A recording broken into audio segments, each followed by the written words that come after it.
주님께서 여러분과 함께 또한 사제의 영과 함께 루카가 전한 거룩한 복음입니다. 주님 영광 받으소서. 그때 예수님께서 베드로와 요한과 야고보를 데리고 기도하시러 산에 오르셨다. 예수님께서 기도하시는데 그 얼굴 모습이 달라지고 의복은 하얗게 번쩍였다. 그리고 두 사람이 예수님과 이야기를 나누고 있었다. 그들은 모세와 엘리야였다. 영광에 쌓여 나타난 그들은 예수님께서 예루살렘에서 이루실 일, 곧 세상을 떠나실 일을 말하고 있었다. 베드로와 그 동료들은 잠에 빠졌다가 깨어나 예수님의 영광을 보고 그분과 함께 서 있는 두 사람도 보았다. 그 두 사람이 예수님에게서 떠나려고 할 때에 베드로가 예수님께 말하였다. 스승님, 저희가 여기에서 지내면 좋겠습니다. 저희가 초막셋을 지어 하나는 스승님께, 하나는 모세께, 또 하나는 엘리야께 드리겠습니다. 베드로는 자기가 무슨 말을 하는지도 몰랐다. 베드로가 이렇게 말하는데 구름이 일더니 그들을 덮었다. 그들이 구름 속으로 들어가자 제자들은 그만 겁이 났다. 이어 구름 속에서 이는 내가 선택한 아들이니 너희는 그의 말을 들어라 하는 소리가 났다. 이러한 소리가 울린 뒤에는 예수님만 보였다. 제자들은 침묵을 지켜 자기들이 본 것을 그때에는 아무에게도 알리지 않았다. 주님의 말씀입니다. 그리스도님 참여합니다. 참 예수님. 예수님. 한 주간 잘 지내셨습니까? 네. 이번 주간 우리를 본다면 뭐 특별한 변화는 없는 것 같긴 하지만 그래도 여러분이 자세히 애정을 가지고 보시면 뭔가 변한 것도 있고 밖에 뭐 불도 켜졌고 우크라이나가 전쟁하는데 우리가 지붕이 없어지고 뭐 안에 갇혀진 것도 있고 조금씩 변화는 되고 있습니다. 오늘 복음 말씀을 나누기 전에 잔소리를 조금 먼저 하고 가겠습니다. 첫 번째 잔소리는 뭐냐면 미사 때 독서나 복음은 선포되는 거예요. 선포돼요. 그러면 여러분들에게 선포를 하죠. 그럼 여러분들은 뭘 해야 되겠어요? 들어야지. 선포가 되니까 들어야지. 알겠죠? 그게 뭔 말이냐면 매일매일 보고 있지 말라고. 독서나 복음이 선포가 되면 잘 들어야 돼요. 근데 여러분들 곰곰이 봤더니 독서 때나 복음 때는 다들 뭐 하고 있어요? 보는 것은 미사 전에 오늘 독서가 무슨 내용인가, 복음이 무슨 내용인가를 미리 읽고 미사 때는 선포가 되면 그것을 듣는 거예요. 그러니까 미사 때는 매일미사 책이나 이렇게 선포가 될 때는 보지 마시고. 두 번째 이제 잔소리는 뭐냐면 이제 사선 시기가 돼서 이제 여러분들이 좋든 싫든 고해성사를 봐야 되고, 저는 고해성사를 이제 이번 사선 시기는 뭐 조금 가볍게 넘길 생각이고, 성탄 시기 때 이제 조금 이제 성당도 세워지고 하면 손님 신부도 두 분 모시고 그때 본격적으로 때를 밀 생각이긴 한데, 이제 고해성사를 보실 때 우리 신자분들이 참 조심해야 될 게 있는데, 첫 번째가 뭐냐면 정말 유명한 말이 있어요. 우리 천주교 신자들은 지은 죄는 두 가지밖에 없어요. 첫 번째 죄는 뭐예요? 주일미사 빠진 죄. 두 번째 죄는 뭐예요? 이밖에 알아내지 못한 죄. 100이면 100. 아니, 한 100에 한 90명은 다 그래. 성사를 보면 1년이 지났건 2년이 지났건 10년이 지났건 우리 가톨릭 신자들은 두 가지 죄밖에 몰라요. 뭔지? 주일미사 빠졌습니다. 이밖에 알아내지 못한 죄도 세상에 1년 넘게 2년 넘게 살면서 지은 죄라고는 과연 그거밖에 없을까? 그죠? 이건 여러분들이 죄에 대해서 지난 금요일에 미사 오신 분들은 들으셨겠지만 죄에 대해서 조금 다시 생각을 하셔야 되고, 그러면서 두 번째 그 고해성사와 관련된 잔소리는 뭐냐면, 고해성사를 하시면서 우리가 조심해야 될 게 두 가지가 있어요. 첫 번째가 뭐냐면 자기 죄를 고백해야 돼요. 고해성사는 어떤 경우에만 이루어지느냐면, 고해성사는 누구만 받을 수 있어요? 자신만. 아니, 죄 지은 사람만 받을 수 있지. 죄가 없는 사람이 고해성사를 받을 필요가 있어요, 없어요? 없어요. 그럼 고해성사를 딱 들어왔으면 무슨 죄를 고백해야 돼요? 내 죄. 근데 여러분들 보면 고해성사 들어와서 맨 누구 죄만 고백해주고 있어요?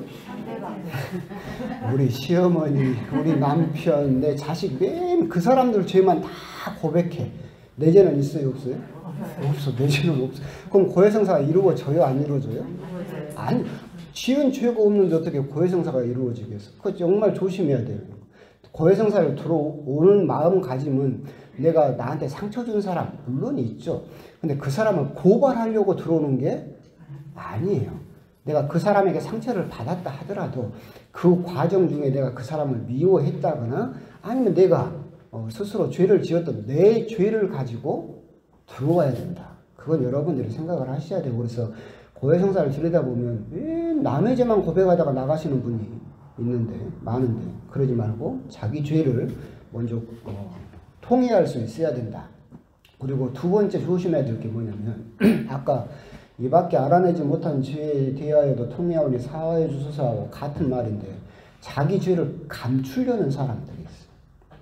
그러니까 주일미사 빠진 죄, 이밖에 알아내지 못한 죄, 이건 무슨 말이냐면 나머지 모든 죄를 다 어디다 숨겨버리는 거예요. 이밖에 알아내지 못한 죄에다 다 숨겨버리고 퉁 쳐버리려고 하는 거죠. 근데 윤리학에서도 이야기하듯이 자기 죄를 숨기면 숨길수록 같은 죄를 또 반복할 가능성은 커져요. 우리가 그렇게 생각하면 그 정도는 또 지을 수도 있다고 생각을 해버리는 거예요. 그러니까 그 죄를 가볍게 생각하고 또는 부끄러워서 그다 감춰버리는 경우죠. 제가 몇 번 말씀드리는데, 옛날에 광주 시내에서 성사를 주는데, 성사를 말할 수 없는데 이건 성사가 이루어지지 않은 거니까 말씀드리는 거예요. 어떤 젊은 형제님이 들어왔어요. 그래서 성사를 주는데, 신부님 저는 10계명을 어겼습니다. 그러는 거예요. 형제님 10계명, 계명이 10개나 됩니다. 그 중에 어떤 계명을 어기셨습니까? 그랬더니 신부님 저는 10계명을 어겼습니다. 또 그러는 거예요. 신부님 형제님 10계명에는 살인하지 말라는 계명도 들어있는데 10계명 중에서 도대체 무슨 계명을 어겼다는 말입니까? 또 뭐라고요? 10계명을 어겼습니다. 아무리 말을 해도 이 형제는 무슨 말만 해요? 10계명을 어겼습니다. 내가 나가라 했어. 당신은 성사를 볼 준비도 되어 있지 않고 그렇게 자기 죄를 어디다 다 감춰버렸어요? 10계명에다 다 감춰버렸어요. 10계명은 해석을 하면 작게는 10가지만 해석을 하면 수백, 수천 가지가 될 수도 있어요. 거기다 다 자기 죄를 숨겨버리려고 하고 있는 거예요. 그러면 그 사람 나중에 같은 유혹이 오고 같은 기회가 오면 같은 죄를 또다시 반복해도 자기는 아무 상관이 별 그런 가책을 느끼지 못한다는 거예요. 두 번째 고해성사를 볼 때 여러분들이 조심해야 돼요. 그것은 죄를 자꾸 숨기려고 하지 마요. 자꾸 죄를 숨기려고 하면 할수록 같은 죄를 자꾸 반복하게 돼요. 여러분들이 광야에서 구리뱀이 나왔을 때 불뱀이 나왔죠. 그래서 이스라엘 사람들이 광야에서 하느님에게 대들다가 불뱀에 물렸어요. 그래서 그걸 살려달라고 외치니까 그 불뱀을 똑같이 만들어서 구리뱀을 만들어서 높이 달았죠. 그래서 그걸 쳐다보는 사람은 살았어요. 근데 쳐다보지 않은 사람은 죽었어요. 근데 여러분이 생각을 해봐. 뱀이 나를 물었는데 그 뱀하고 똑같이 생긴 것을 걸어놨어. 쳐다보고 싶겠어요? 안 쳐다보고 싶겠어요? 안 쳐다보고 싶지. 근데 안 쳐다본 사람은 어떻게 됐어요? 죽었어요. 고통스럽지만 그 뱀을 다시 쳐다본 사람은 살았어요. 우리 죄도 그래요.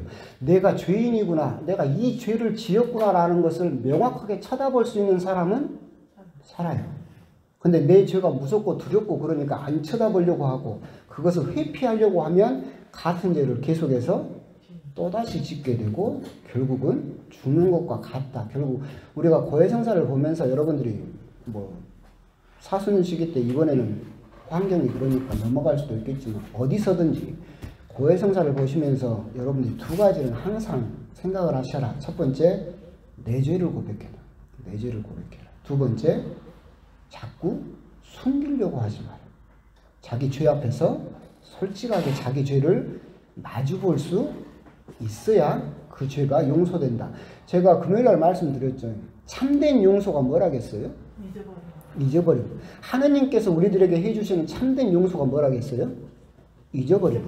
하느님은 우리들을 용서하신다라고 할 때 그게 하느님의 참된 용서예요. 잊어버려요.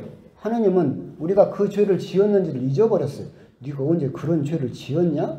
잊어버리셨지. 근데 그걸 우리들은 자꾸 감추고 그 죄를 고백 안 하면 하느님은 어떻게 하시겠어요? 기억하셔버리지.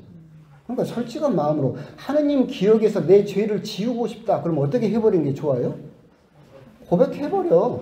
그 죄를 용서받아버려. 그럼 하느님이 여러분들이 지은 죄를 잊어버린다니까. 그게 여러분들한테도 구원의 길인데 자기 죄를 자꾸 감추면 감출수록 사실은 그것은 구리뱀처럼 여러분들을 죽음으로 끌고 갈 수도 있다라고 하는 점, 그런 점을 잔소리로 두 가지 오늘 독서 복음 읽을 때 잘 들어라. 고해성사를 볼 때 어떤 마음을 가짐을 가지고 고해성사를 봐라 라고 하는 점 말씀을 드렸고, 오늘 이렇게 잔소리를 길게 한 이유는 뭐냐면 강론 내용이 짧아요. 그래서 강론이 너무 짧으면 또 그래서 오늘 복음 내용은 예수님의 거룩한 변모죠.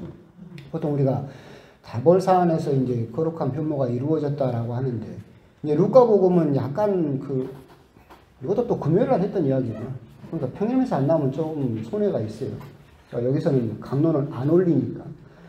루카복음 공간복음 안에 있는 건데, 루카복음 특이한 그 특징 중에 하나가 뭐냐면 산과 평지를 자꾸 구분해요. 그래서 예수님께서 기도하시러 산에 올라가시고, 그리고 거룩한 변모도 산에서 이루시고, 당신의 그 진복 8단, 산상설교라고 그러죠. 그 진복 8단도 어디서 하세요? 산에서 하세요. 이것은 왜 그러느냐라고 하면 루카는 예수님을 모세가 십계명을 받으려고 어디 올라갔어요? 산에 올라갔죠. 그렇기 때문에 거룩한 하느님을 만나는 것은 어디서 이루어져요? 산에서 이루어지고, 산에서 하느님을 만난 다음에 이 일은 어디서 해요? 평지에서 해요.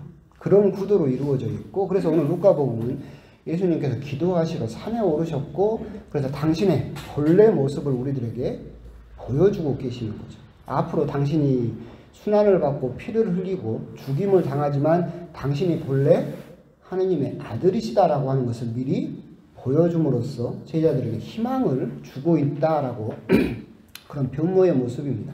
여기에서 이제 재밌는 부분은 두 가지가 있는데, 첫 번째, 예수님께서 베드로와 요한과 야고보만을 따로 데리고 산에 오르시죠. 베드로와 요한과 야고보는 예수님께서 특별히 사랑하시던 제자였어요. 야이로의 회당장의 딸을 살릴 때도 이 세 사람만 따로 데리고 가시기도 하셨는데, 이 베드로와 요한과 야고보만을 따로 데리고 가시는데, 이 세 명을 여러분들은 다른 데서 복음의 다른 부분에서 이 세 명을 또 만나요. 어디서 만나냐면 겟세마니 동산에서 만나요. 그러니까 이 세 명의 다시 예수님께서 피땀을 흘리시면서 이 잔을 제게서 거두어 주십시오라고 기도하는 그때 이 세 명이 또 따로 가서 예수님의 그 모습을 보죠. 그러니까 이게 무슨 말이냐면 거룩한 변모 때의 증인이 예수님이 순환을 앞두고 그렇게 피땀을 흘리시면서 기도하실 때 증인과 같아요. 근데 이 세 명은 예수님의 거룩한 변모를 받고 예수님이 순환을 당하시는 그것을 또한 보게 되는 같은 증인으로 등장하게 돼요. 이 말은 무슨 말이냐면 예수님의 순환과 예수님의 부활이 연결되어져 있다.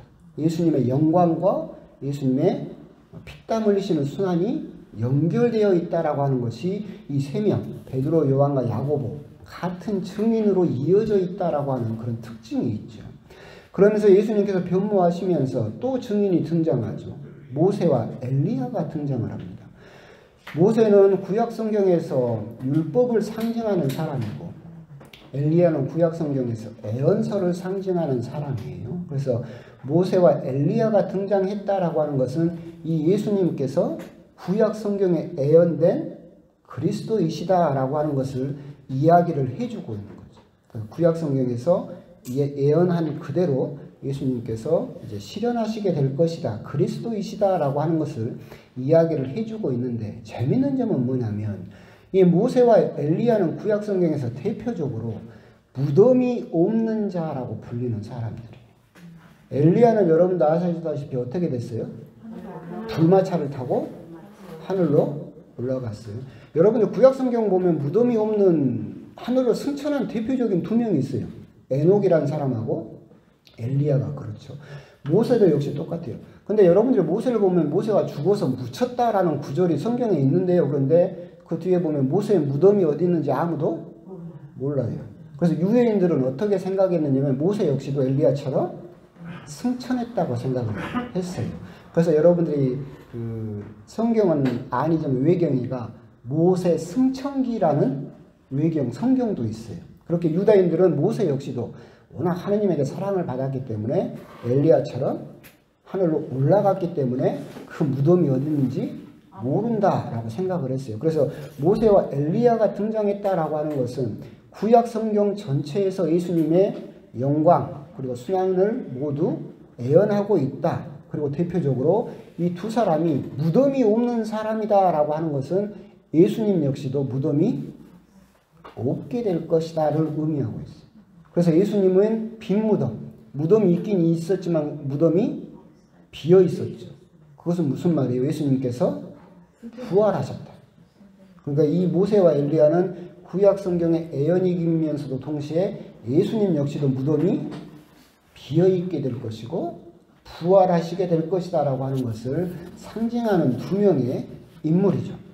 그래서 이 많은 증인들이 예수님께서 어떤 분이신가 라고 하는 것을 이야기를 하고 있고, 근데 이 분위기 파악 못하는 베드로가 이야기를 하잖아요. 선생님 여기서 지내면 좋겠습니다. 초막 셋을 지어서 그냥 여기 삽시다 라고 이야기를 하고 있습니다. 베드로는 알고 있죠. 산 위에서 이렇게 영광스러운 모습을 보고 참 분위기도 좋고 흡족하고 거룩하죠. 근데 산 아래에서 기다리고 있는 현실은 뭐예요? 십자가가 기다리고 있죠. 산 아래에 내려가면 예수님은 이제 처참하게 변하게 될 거예요. 오늘 복음에 나오는 것처럼 그 얼굴 모습이 달라졌다. 이 얼굴 모습이 달라진 빛처럼 빛나는 이 얼굴은 나중에 산 아래로 내려가면 어떻게 돼요? 가시관 씌어서 피범벅이 될 거예요. 의복은 하얗게 번쩍했다. 하얗게 빛나던 의복은 이제 어떻게 돼요? 채찍을 맞아서 피로 물들게 될 것이고, 그리고 나중에 그 벗겨지는 순환을 받게 될 것이다 라고 하는 거죠. 산 위에서는 이렇게 정말 좋았지만 기다리고 있는 산 아래의 현실은 너무나 고통스럽다라고 하는 거죠. 그렇기 때문에 베드로가 내려가지 말고 그냥 여기서 삽시다 라고 이야기를 하고 있는 거죠. 이것은 사실 우리들에게도 사순제 2주일에 생각하게 하는 바가 있죠. 사실은 지금 비도 오고 그렇지만 강론이 좀 길어져서 여러분들은 지금 뭐 후라이팬 위에 있는 무슨 오징어처럼 지겨울 수도 있겠지만 그래도 성당 와서 미사하고 그러면 좋잖아요. 차분하고 기분도 좋아요. 근데 미사가 끝나고 가면 기다리고 있는 현실은 어쩝니까? 똑같아요. 여기서는 미사꽃도 쓰고 하얗고 참 거룩하고 참 그래도 마음도 차분해지고 참 좋아요. 근데 미사가 딱 끝나고 나가서 현실을 마주치면 나를 기다리고 있는 현실은 뭐예요? 십자가가 나를 기다리고 있지.